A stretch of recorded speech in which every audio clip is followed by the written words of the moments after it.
यदि आपने हमारे चैनल को अभी तक सब्सक्राइब नहीं किया है तो जरूर सब्सक्राइब करें, वीडियो को भी लाइक करें और अपने प्रियजनों के साथ भी शेयर करें। कमेंट बॉक्स में लिखिए जय श्री राधे कृष्ण। दोस्तों, एक बार भगवान श्री हरि विष्णु जी और माता लक्ष्मी जी क्षीर सागर में अपने आसन पर बैठे हुए थे। तब भगवान विष्णु जी ने देखा कि माता लक्ष्मी जी किसी गहन सोच में हैं। माता लक्ष्मी जी को गहन सोच में देखकर भगवान विष्णु जी मुस्कुराते हुए बोले, हे देवी, ऐसा प्रतीत होता है कि आज आप किसी गहन विचार में डूबी हुई हैं। आप निसंकोच होकर अपने प्रश्न पूछिए, हम आपके सभी प्रश्नों का समाधान अवश्य करेंगे। भगवान विष्णु जी की बात सुनकर माता लक्ष्मी ने कहा, हे प्रभु, आज मेरे मन में एक जिज्ञासा है। मैं यह जानना चाहती हूं कि इस दुनिया में सबसे बड़ा दान कौन सा है जिससे पूर्ण पुण्य की प्राप्ति होती है, और बुरे लोगों की पहचान कैसे की जा सकती है? मनुष्य उन लोगों को कैसे पहचान सकते हैं?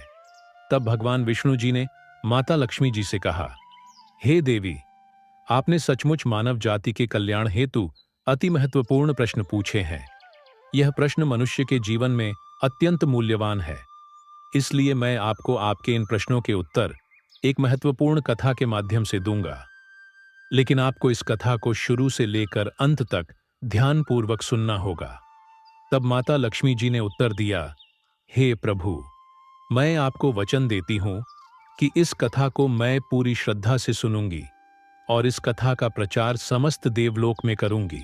दोस्तों, भगवान श्री हरि विष्णु जी देवी लक्ष्मी से कहते हैं, हे देवी, एक समय की बात है। किसी नगर में एक राजा राज्य करता था। वह राजा बहुत ही बलशाली, वीर और अत्यंत ही बुद्धिमान था। इसके साथ ही वह धर्मपरायण और दयालु भी था। उस राजा की रानी भी संस्कारी और अत्यंत धार्मिक स्वभाव की थी। दोनों पति पत्नी भगवान भोलेनाथ के परम भक्त थे। वे दोनों प्रतिदिन शिव जी के मंदिर में जाकर उनकी पूजा अर्चना किया करते थे। यह उनका प्रतिदिन का नियम था। वह राजा अपने राज्य को धर्मपूर्वक चला रहा था। उसके राज्य में कोई भी व्यक्ति दुखी नहीं रहता था, बल्कि सारी प्रजा सुख और वैभव से संपन्न रहती थी। इसलिए पूरे नगर में हर तरफ खुशियां ही खुशियां बिखरी रहती थीं। वहां के जानवर भी एक दूसरे को कोई हानि नहीं पहुंचाते थे। यहां तक कि एक ही नदी में शेर और बकरी शांतिपूर्वक पानी पीते थे। ऐसे ही दिन बीत रहे थे। राजा की उम्र ढलती जा रही थी और उनके विवाह को भी कई वर्ष बीत चुके थे। लेकिन उस राजा को कोई संतान नहीं थी।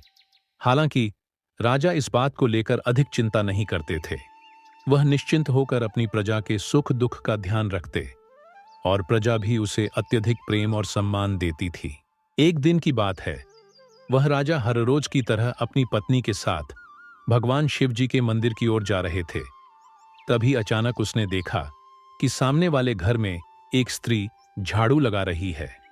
राजा और रानी जब उस स्त्री के घर के पास से गुजरे तो वह स्त्री उन्हें देखते ही अपना चेहरा फेरकर तेजी से घर के अंदर चली गई। उस स्त्री का ऐसा व्यवहार देखकर राजा और रानी को बिल्कुल भी अच्छा नहीं लगा।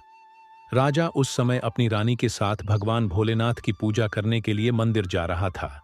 इसलिए उसने उस स्त्री से कुछ नहीं कहा और सीधे मंदिर पहुंचकर भगवान शिव जी की पूजा अर्चना की। पूजा के बाद राजा अपनी रानी के साथ वापस महल लौट आया। लेकिन महल पहुंचने के बाद राजा ने अपने एक सैनिक को बुलाया और उसे आदेश दिया कि तुम जाओ और नगर के बाहरी क्षेत्र में रहने वाली उस स्त्री को अपने साथ महल ले आओ। ध्यान रखना, तुम उसे कुछ भी मत बताना कि क्यों बुलाया गया है। बस उसे तुम हमारे पास ले आओ। भगवान विष्णु जी कथा सुनाते हुए आगे कहते हैं, हे देवी, राजा का आदेश पाते ही वह सैनिक तुरंत ही उस महिला के घर पहुंचता है। उस समय महिला का पति भी घर पर नहीं था। फिर वह सैनिक उस स्त्री के घर के दरवाजे को खटखटाने लगता है और कुछ देर बाद वह महिला अपने घर का दरवाजा खोलती है। सामने राजा का सैनिक खड़ा देखकर वह महिला हैरान होती है और पूछती है, क्या हुआ? आप मेरे घर पर क्यों आए हैं? उस महिला की बात सुनकर राजा का वह सैनिक उससे कहता है, चलो मेरे साथ, महाराज ने तुम्हें राजमहल में बुलाया है। उन्हें आपसे कुछ बात पूछनी है। यह सुनकर वह महिला अपने मन में सोचती है, आखिर महाराज का आदेश है, इसे ठुकराया तो नहीं जा सकता। मुझे राज दरबार में जाना ही होगा। उसके बाद वह सैनिक उस स्त्री को अपने साथ लेकर राजमहल पहुंच गया। महल में पहुंचकर वह महिला राजा को प्रणाम करती है और कहती है, हे महाराज, आपने मुझे अचानक यहां राजमहल में क्यों बुलाया है? क्या मुझसे कोई गलती हो गई है? उस स्त्री की बात सुनकर राजा कहता है, तुम मुझे एक बात बताओ, आज सुबह जब मैं और मेरी पत्नी भगवान शिव जी के मंदिर जा रहे थे, तो तुमने मुझे देखकर अपना मुंह फेर लिया और मुझे आते हुए देखकर तुम दौड़ते हुए अपने घर में चली गई। तुमने मुझे देखकर ऐसा दुर्व्यवहार क्यों किया? तब वह महिला निर्भीकता से राजा से कहती है, हे महाराज, आप भले ही मुझे मृत्युदंड दे दें तो भी मुझे कोई ऐतराज नहीं, परंतु मैं सच ही कहूंगी। आपके महल में बड़े बड़े विद्वान हैं, पंडित हैं। अगर मैं गलत बात बोलूं तो आप उनसे पूछ सकते हैं कि हमारे नगर में यह मान्यता है कि जो सुबह सुबह आपका चेहरा देख लेता है तो उस व्यक्ति का पूरा दिन खराब हो जाता है। क्योंकि आप संतानहीन हैं, अभी तक आपको संतान की प्राप्ति नहीं हुई है, इसी कारण मैंने आपका मुंह देखकर अपना मुंह फेर लिया था और अपने घर के अंदर चली गई थी। उस महिला की ऐसी बात सुनकर राजा आश्चर्य में पड़ जाता है। वह अपने मन में सोचता है कि यह महिला तो बिल्कुल सत्य कह रही है। यदि किसी नगर के राजा को संतान नहीं हो तो यह उसकी प्रजा के लिए बिल्कुल भी शुभ नहीं माना जाता। उसके बाद राजा उस महिला को वापस अपने घर जाने की अनुमति देता है। फिर राजा अपने मन में यह विचार करने लगता है कि अब मुझे भगवान शिव जी के मंदिर में जाकर संतान प्राप्ति के लिए यज्ञ करना चाहिए। ऐसा सोचकर वह राजा अपने कक्ष में लौटकर रानी से कहता है, हे प्रिय, हमारे नगर के लोग हमारे चेहरे को देखना भी पसंद नहीं करते हैं, क्योंकि हमारे पास अभी तक कोई संतान नहीं है। इसलिए हमें भगवान शिव जी के मंदिर में जाकर संतान प्राप्ति का यज्ञ करना चाहिए। हम भगवान भोलेनाथ के मंदिर में चलते हैं और भगवान शिव से प्रार्थना करते हैं कि वे हमें पुत्र प्रदान करें। राजा की बात सुनकर रानी भी उसकी बात मान लेती है। फिर राजा और रानी दोनों भगवान शिव जी के मंदिर पहुंचते हैं और भगवान शिव जी की पूजा करके संतान प्राप्ति के लिए यज्ञ का आयोजन करते हैं। भगवान विष्णु जी कथा सुनाते हुए आगे कहते हैं, हे देवी, पुत्र प्राप्ति के लिए राजा और रानी ने यज्ञ का आयोजन किया, लेकिन यज्ञ संपन्न होने के बाद भी उन्हें संतान की प्राप्ति नहीं हुई। यज्ञ के निष्फल होने से राजा अत्यंत निराश हो गया। यज्ञ का आयोजन करने वाले पंडित जी भी सोच में पड़ गए। पंडित जी ने मन ही मन सोचा, अब तक जितने भी यज्ञ मैंने किए हैं उनमें से कोई भी यज्ञ आज तक विफल नहीं हुआ है। इसका अर्थ यह है कि शायद इस राजा के भाग्य में ही खोट है और ऐसा प्रतीत होता है कि ईश्वर ने इस राजा के भाग्य में संतान का योग नहीं लिखा है। इसलिए संतान प्राप्ति का यज्ञ करने के बाद भी उसे संतान की प्राप्ति नहीं हुई। राजा हर संभव प्रयास करके थक चुका था और अब वह गहरे निराशा में डूबा रहता था। वह दिन रात संतान की कमी के बारे में सोचता और चिंता में खोया रहता था। एक दिन सिंहासन पर बैठे बैठे राजा को अचानक एक बात याद आती है कि दूसरे नगर के वन में एक महात्मा जी निवास करते हैं, जिनकी ख्याति दूर दूर तक फैली है। राजा के मन में विचार आता है कि शायद उन महात्मा के पास मेरे इस कष्ट का कोई समाधान हो। अगर मैं उनके पास जाऊं तो संभवतः वे मुझे पुत्र प्राप्ति का कोई उपाय बता सकें। मुझे उनके पास जाना चाहिए। अपने मन में यह निर्णय लेकर राजा तुरंत अपनी रानी के पास जाता है और उससे कहता है, हे प्रिय, दूसरे नगर के वन में एक महान तपस्वी और ज्ञानी महात्मा जी रहते हैं। मुझे लगता है कि हमें उनके पास जाना चाहिए। हो सकता है कि वे हमें पुत्र प्राप्ति का कोई मार्ग सुझा दें।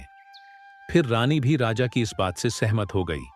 रानी ने कहा, हे स्वामी, आपकी बात बिल्कुल सही है, हमें महात्मा जी से अवश्य मिलना चाहिए।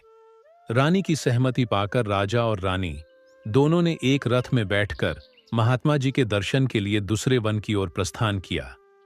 कुछ समय के बाद वे दोनों वन में पहुंच गए। रथ से उतरकर राजा और रानी दोनों जंगल के भीतर जाने लगे। ऊंचे नीचे रास्तों से गुजरते हुए वे महात्मा के आश्रम की ओर बढ़ने लगे। भगवान विष्णु जी कथा सुनाते हुए आगे कहते हैं, हे देवी।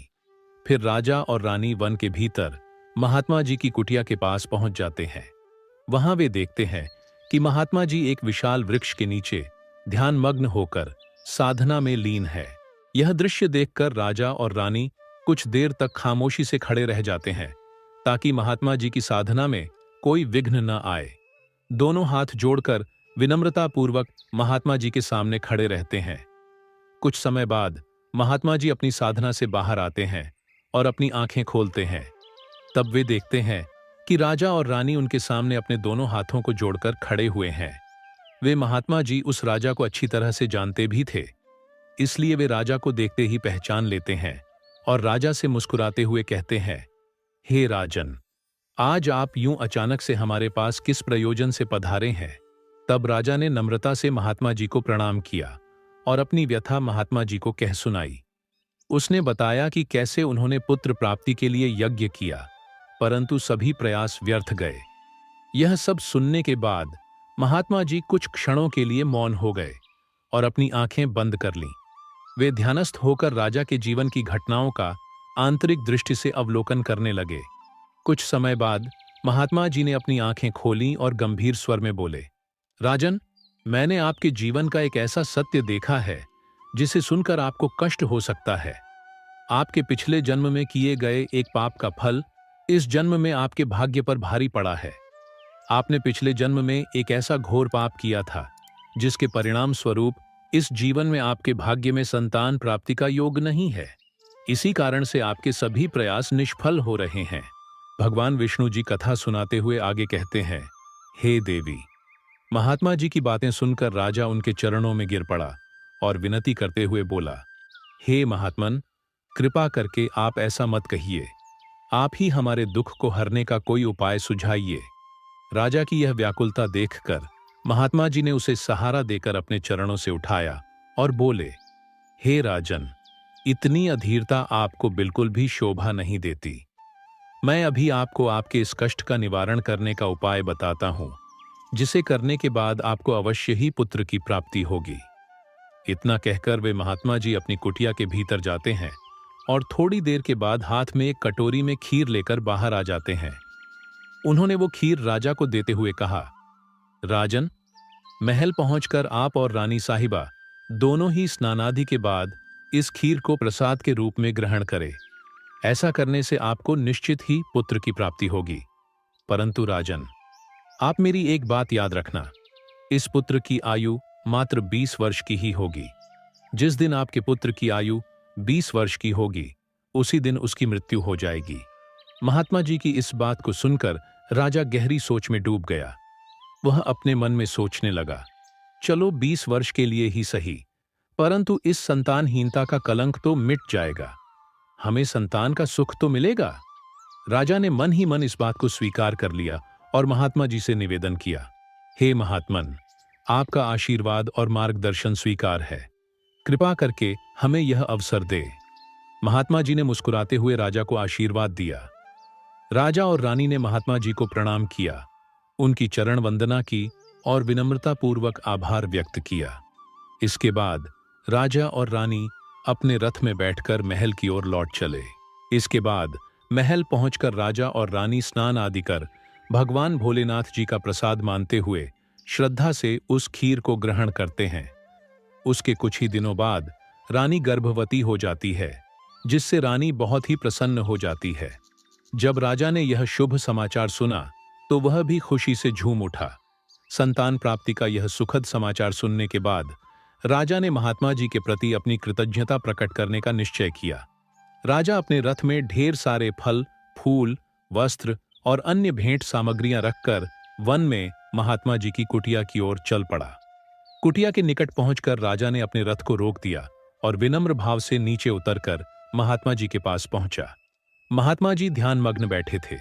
राजा ने उनके पास जाकर सभी वस्त्र, फल, फूल उन्हें समर्पित किए और गहरे आदर के साथ प्रणाम करते हुए कहा, हे महात्मन, आपकी ही कृपा से हमें संतान प्राप्ति का सुख प्राप्त होने जा रहा है, इसलिए आप मेरी यह तुच्छ सी भेंट कृपा कर स्वीकार करें। महात्मा जी राजा की विनम्रता और कृतज्ञता से अत्यंत प्रसन्न हुए। उन्होंने राजा की भेंट को स्वीकार कर उसे आशीर्वाद दिया और कहा, राजन, तुम्हारी भक्ति और संकल्प ने ही तुम्हारे जीवन को फलवंत किया है।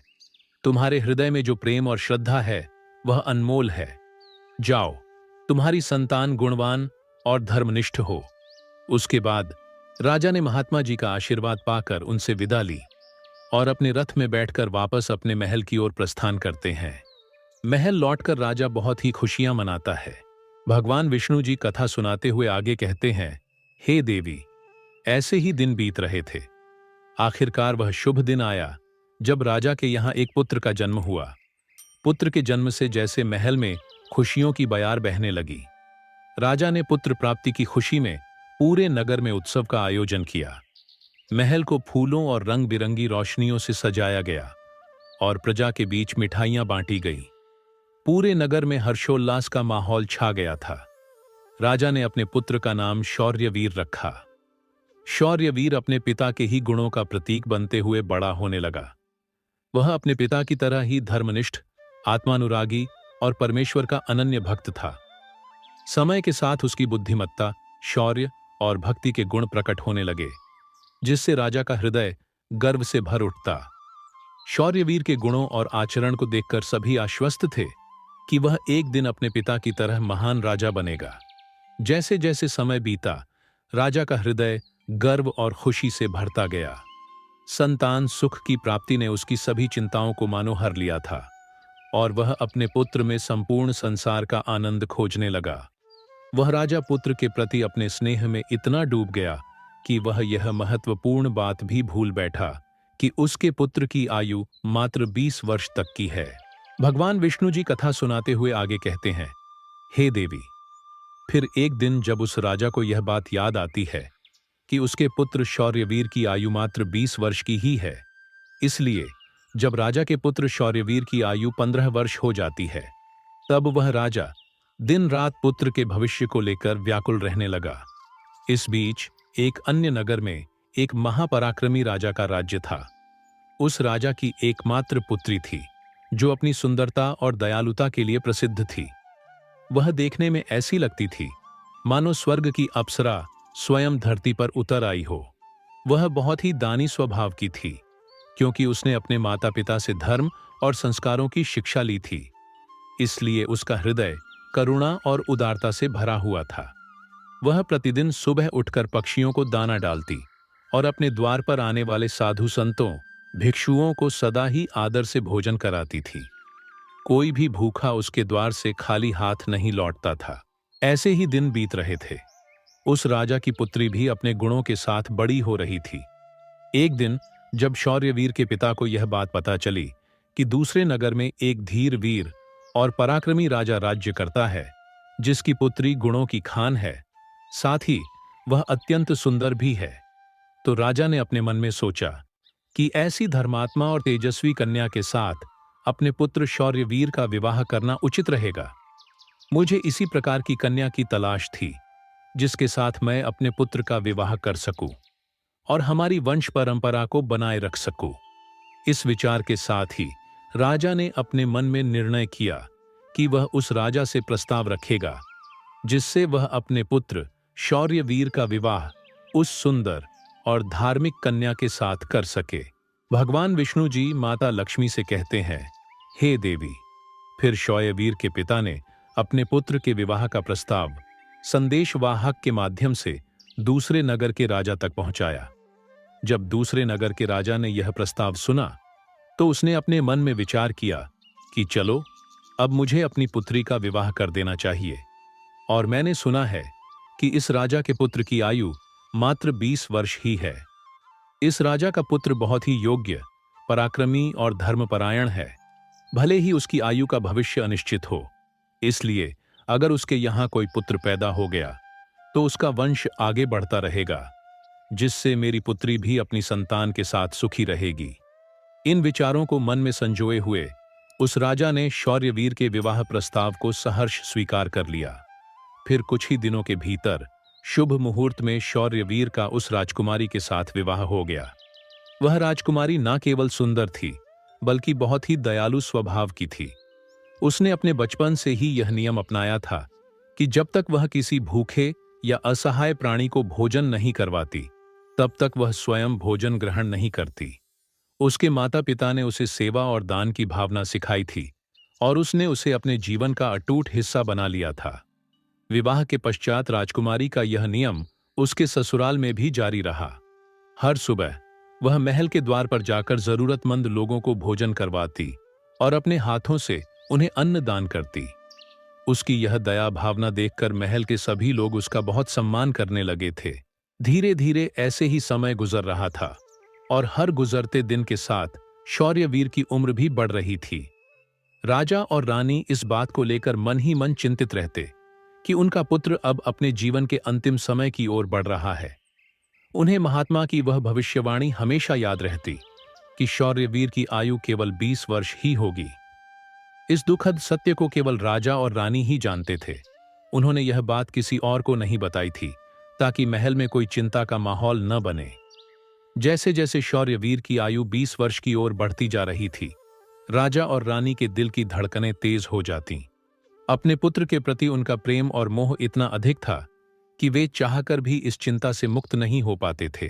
भगवान विष्णु जी कथा सुनाते हुए आगे कहते हैं, हे देवी, फिर वह दिन भी आ जाता है जब शौर्यवीर के जीवन के मात्र 3 दिन शेष रह जाते हैं। राजा और रानी का दिल भारी हो जाता है। राजा बार बार अपने मन में सोचने लगा कि अब मैं क्या करूं? मेरा पुत्र 3 दिन बाद मुझसे हमेशा के लिए दूर हो जाएगा। क्या कोई ऐसा उपाय नहीं है जिससे मैं उसे बचा सकूं? रानी भी इस दुख से भरी थी और हर पल अपने पुत्र के जीवन की कल्पना करती रहती। इसलिए उनके पुत्र मोह ने उन्हें बीमार और कमजोर बना दिया था। दोनों इतने दुखी थे कि अब उन्होंने भोजन करना भी छोड़ दिया था, परंतु अपनी पीड़ा को उन्होंने किसी के सामने प्रकट नहीं किया। वे नहीं चाहते थे कि महल के लोग उनके पुत्र की मृत्यु की बात सुनकर दुखी हों और चिंता में पड़ जाए। फिर वह आखिरी दिन भी आ पहुंचा, जिस दिन शौर्यवीर की आयु पूरी होनी थी, उसकी मृत्यु होनी थी। फिर उस दिन जैसे ही सुबह हुई, राजा और रानी अपनी चिंता और दुख से व्याकुल होकर भगवान भोलेनाथ के मंदिर में बैठकर उनकी पूजा अर्चना में लग गए। वे दोनों भगवान भोलेनाथ से प्रार्थना करते हुए कहने लगे, हे प्रभु, आप कृपा करके हमें पुत्र की मृत्यु होने के दुख को सहन करने की शक्ति दीजिए। हम जानते हैं कि जो भी किसी के भाग्य में लिखा होता है उसे कोई बदल नहीं सकता, वो होकर ही रहता है। परंतु हमारे लिए यह समय बहुत ही कठिन है। उधर राजकुमार शौर्यवीर की पत्नी अपने दैनिक धर्मकर्म के कामों में लगी हुई थी। हर दिन की तरह वह भूखे गरीबों और निर्धनों को भोजन करा रही थी, पक्षियों को दाना डाल रही थी और जरूरतमंदों की सहायता में लगी थी।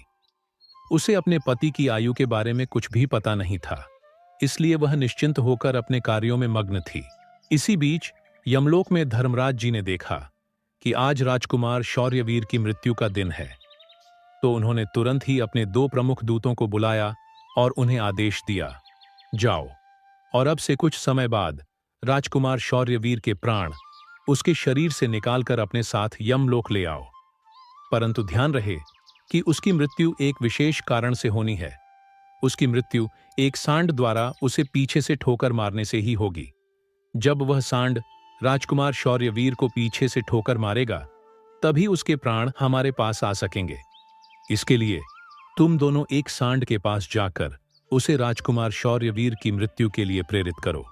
धर्मराज के आदेशानुसार वे दोनों दूत यमलोक से धरती पर जाने के लिए तत्पर हो गए। भगवान विष्णु जी माता लक्ष्मी से कहते हैं, हे देवी। वे दोनों यमदूत राजकुमार शौर्यवीर के प्राण लेने के लिए आकाश मार्ग से होते हुए पृथ्वी लोक पहुंच जाते हैं। दूसरी ओर धर्मराज की माया के प्रभाव से एक सांड ने अपने मन में सोचा कि आज मुझे राजमहल के सुंदर बगीचे में प्रवेश करना चाहिए और वहां घूमना चाहिए। मुझे देखना चाहिए कि राजमहल का बगीचा कैसा है। फिर बिना किसी रुकावट के वह सांड धीरे धीरे चलते हुए महल के बगीचे में जा पहुंचा। संयोग से यह वही बगीचा था जहां राजकुमार शौर्यवीर प्रतिदिन टहलने के लिए आते थे। धर्मराज की माया से प्रेरित वह सांड जैसे ही बगीचे में प्रवेश करता है, तो वहां जाकर वह घास चरने और इधर उधर घूमने लगता है। उसी समय धर्मराज जी के 2 दूत राजमहल के बगीचे के द्वार के पास खड़े हो गए। वे दोनों बगीचे के भीतर की गतिविधियों पर नजर बनाए रखते हैं। कुछ समय बाद राजकुमार शौर्यवीर उस बगीचे में टहलने के लिए आता है। राजकुमार शौर्यवीर को सांड के वहां होने का एहसास नहीं था और वो अपने विचारों में खोए हुए बगीचे में टहलने लगता है। तब वे दोनों यमदूत अपने मन में सोचते हैं, अब बस थोड़ी ही देर में राजकुमार शौर्यवीर की आयु समाप्त होने का समय निकट आ जाएगा। हमें इंतजार है उस पल का जब यह सांड राजकुमार को ठोकर मारेगा, तब हम उसके प्राण लेकर यमलोक लौट जाएंगे।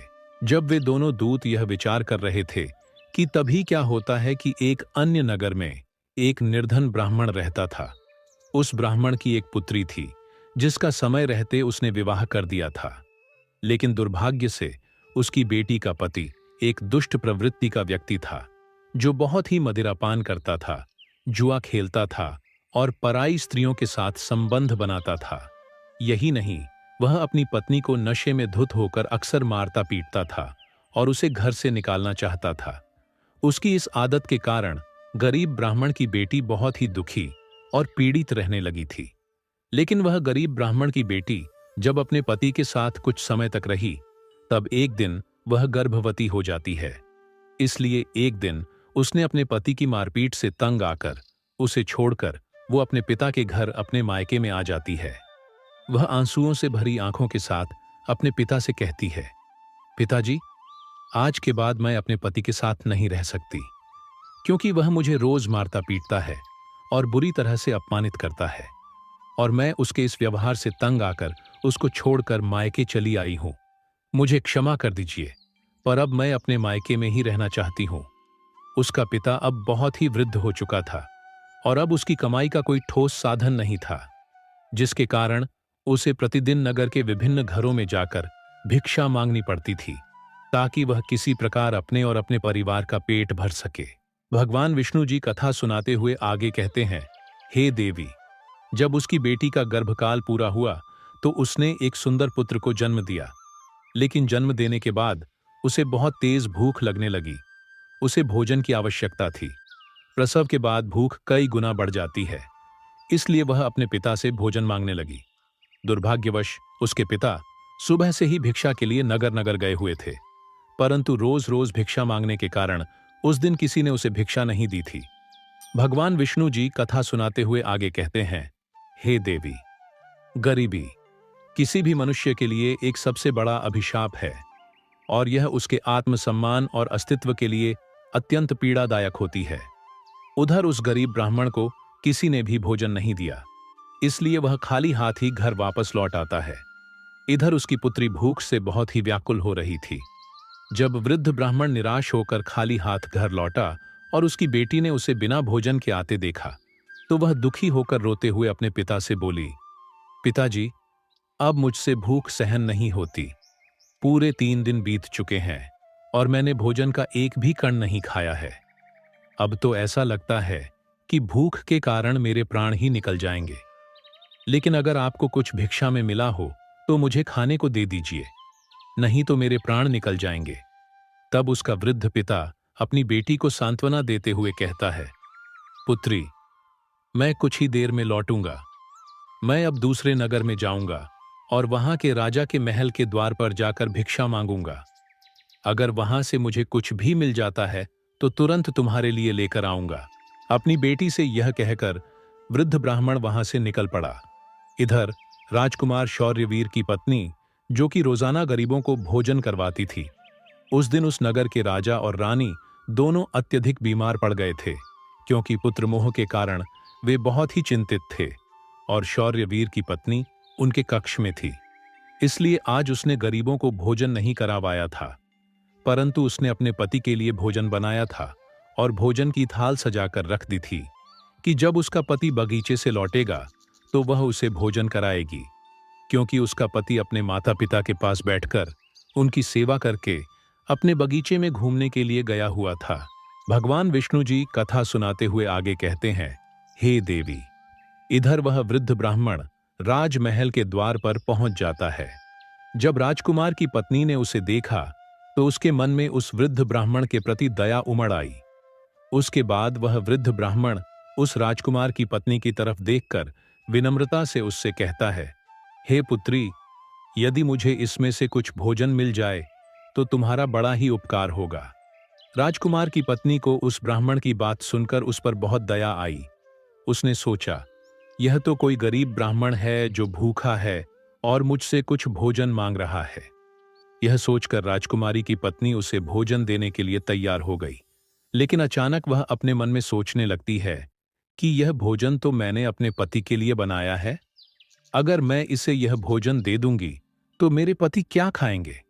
लेकिन अगले ही पल उसने सोचा, मेरे पति तो अब भी बगीचे में घूमने के लिए गए हुए हैं, तब तक मैं यह भोजन इस गरीब ब्राह्मण को दे देती हूं, और जब मेरे पति वापस आएंगे तो मैं उनके लिए नया भोजन बना दूंगी। यह भूखे ब्राह्मण की सहायता करना अधिक आवश्यक है। अपने मन में यह सोचकर राजकुमार की पत्नी ने अपने पति के लिए बनाया हुआ भोजन उस भूखे ब्राह्मण को दे दिया। उसके बाद वह ब्राह्मण भोजन की थाली लेकर जल्दी जल्दी अपने नगर की ओर रवाना हो गया और वह भोजन लेकर अपने घर आ गया। उसकी पुत्री 3 दिनों से भूखी थी। उसने 3 दिनों से कुछ भी नहीं खाया था और उसके चेहरे पर भूख की पीड़ा साफ झलक रही थी। उधर राजकुमार शौर्यवीर, जो बगीचे में टहलने गया था, अपने कक्ष की ओर वापस लौट रहा था।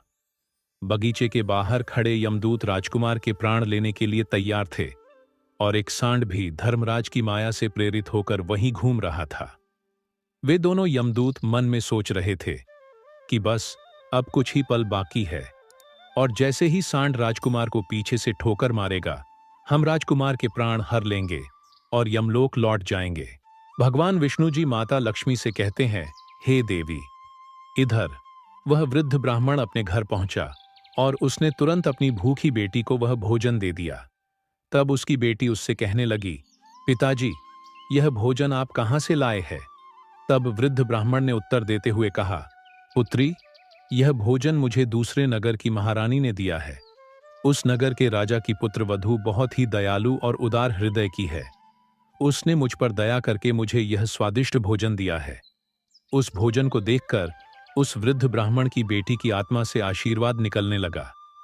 वह भगवान से प्रार्थना करने लगी कि हे भगवान, जिसने भी मेरे पिता को यह भोजन दिया है, उसका सुहाग अमर रहे और वह सदा सौभाग्यवती बनी रहे।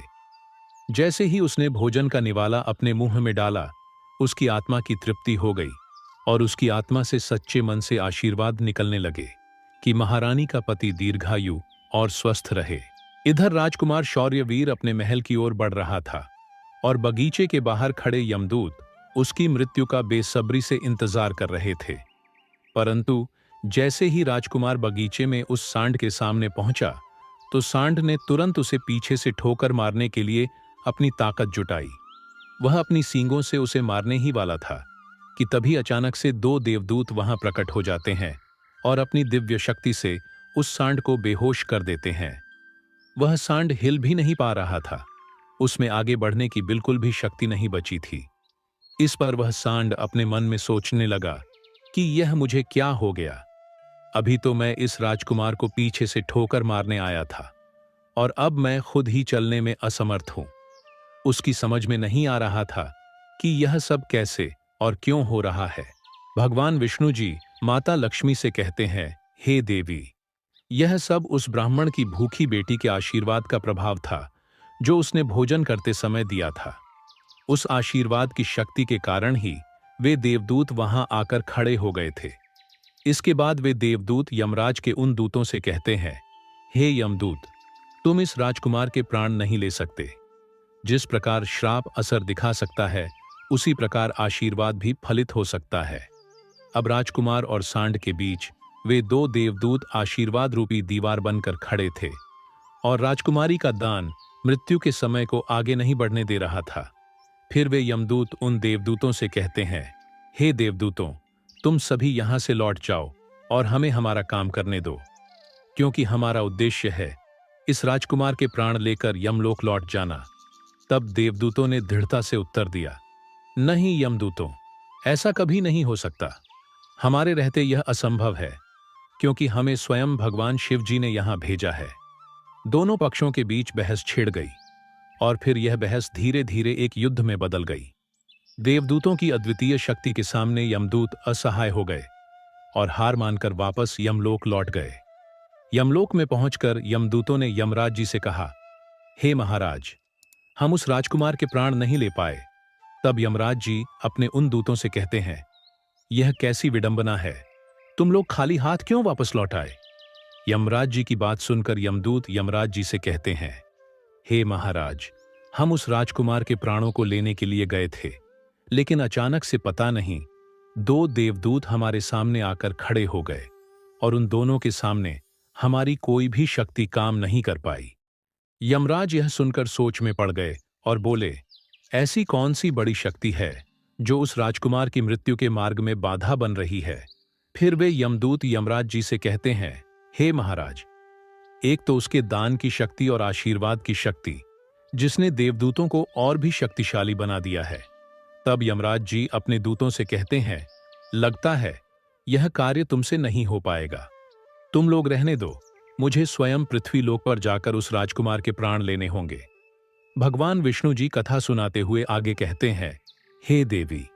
फिर अपने दूतों से इतना कहकर यमराज जी स्वयं पृथ्वी लोक पर पहुंच जाते हैं और उस राजा के महल के बगीचे में प्रकट हुए। वहां उन देवदूतों से यमराज जी कहते हैं, हे देवदूतों, क्या तुम लोग नहीं जानते कि विधि का विधान अटल है? जब किसी की आयु पूरी हो जाती है तो उसे यमलोक जाना ही होता है, और इस राजकुमार की भी आयु अब पूर्ण हो चुकी है, इसलिए मैं इसके प्राण लेने आया हूं। तब देवदूतों ने यमराज से कहा, हे प्रभु, आप हमें बताइए कि ब्रह्मा जी और विष्णु जी तक को भी श्राप का प्रभाव सहना पड़ा था। यदि श्राप का मान रखा जा सकता है तो क्या आशीर्वाद का मान नहीं रखा जा सकता? इस राजकुमार को भूखे को भोजन देने का आशीर्वाद प्राप्त है। उन देवदूतों की बात सुनकर यमराज जी उन देवदूतों से कहते हैं, आप लोग सत्य कह रहे हैं, परंतु अब मुझे क्या करना होगा? तब वे देवदूत यमराज जी से कहते हैं, हे प्रभु, आप इस राजकुमार की आयु 100 वर्ष कर दीजिए। इसके बाद ही आप इस राजकुमार के प्राण लेने के लिए पधार सकते हैं, और यही भगवान शिव जी का भी आदेश है। उन देवदूतों की बात मानकर यमराज जी ने राजकुमार शौर्यवीर की आयु 100 वर्ष कर दी और वापस यमलोक लौट गए। भगवान विष्णु जी कहते हैं, हे देवी, इस प्रकार एक भूखे को भोजन देने के पुण्य के कारण उस राजकुमार की मृत्यु टल गई और उसकी आयु भी बढ़ गई। इसी कारण कहा जाता है कि अन्नदान सबसे बड़ा दान है। किसी भूखे को दिया गया अन्न अश्वमेध यज्ञ के फल के बराबर होता है। भगवान विष्णु जी माता लक्ष्मी जी से कहते हैं, हे देवी, अब तो आपके सभी प्रश्नों के उत्तर आपको मिल गए होंगे। तब माता लक्ष्मी जी भगवान श्री हरि विष्णु जी से कहती है, हे प्रभु, आज आपने मुझे अनमोल ज्ञान प्रदान किया है और मेरे सभी प्रश्नों का समाधान भी कर दिया है। इसलिए मैं आपको विश्वास दिलाती हूं कि मैं इस कथा का विस्तार समस्त संसार में अवश्य करूंगी। तो दोस्तों, आशा है यह कथा आपको जरूर पसंद आई होगी। अगर आपको यह कथा अच्छी लगी हो तो वीडियो को लाइक और चैनल को सब्सक्राइब अवश्य करें। इस वीडियो को अपने दोस्तों के साथ भी शेयर करें। कमेंट बॉक्स में लिखिए, जय श्री राधे कृष्ण। तो मिलते हैं अगले वीडियो में। तब तक के लिए आप अपना ख्याल रखिए। धन्यवाद।